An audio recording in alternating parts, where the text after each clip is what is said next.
In some very dark days, in the time of Hōkūleʻa, we remember the hard times. We were capsized in the gale, no communications, nobody knew we were upside down. Waves went from 12 to 15 feet, knock you off every 20 seconds.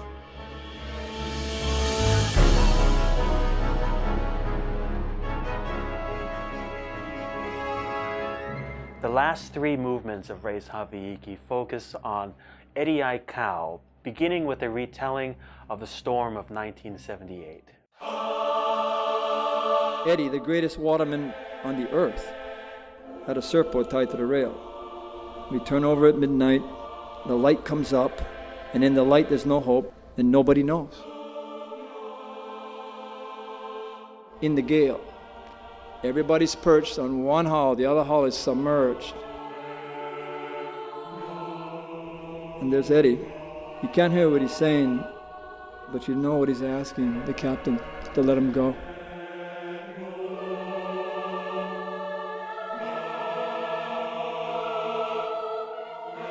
Someone puts a black knitted bagger on his waist, puts some oranges inside, a bag of poi, a life jacket.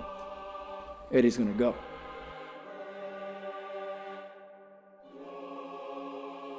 I swam with him that last time, and he had to go.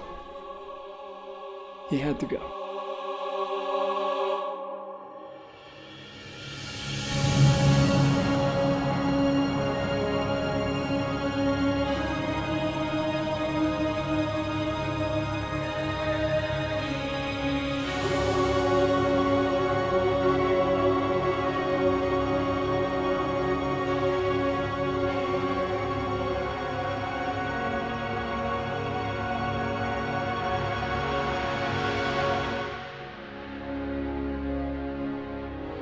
After the storm, we hear the final two movements, Eddie's Dream and Hawaiʻi's Pride.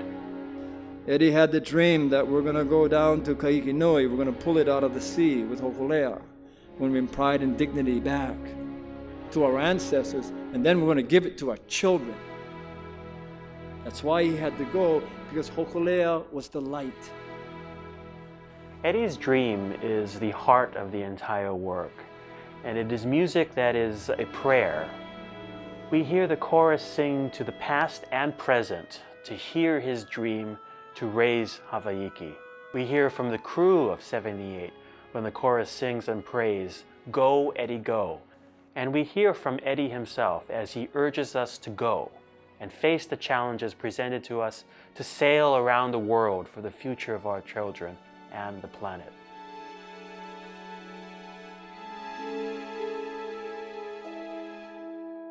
At the times we were most afraid, we could look to him to find courage.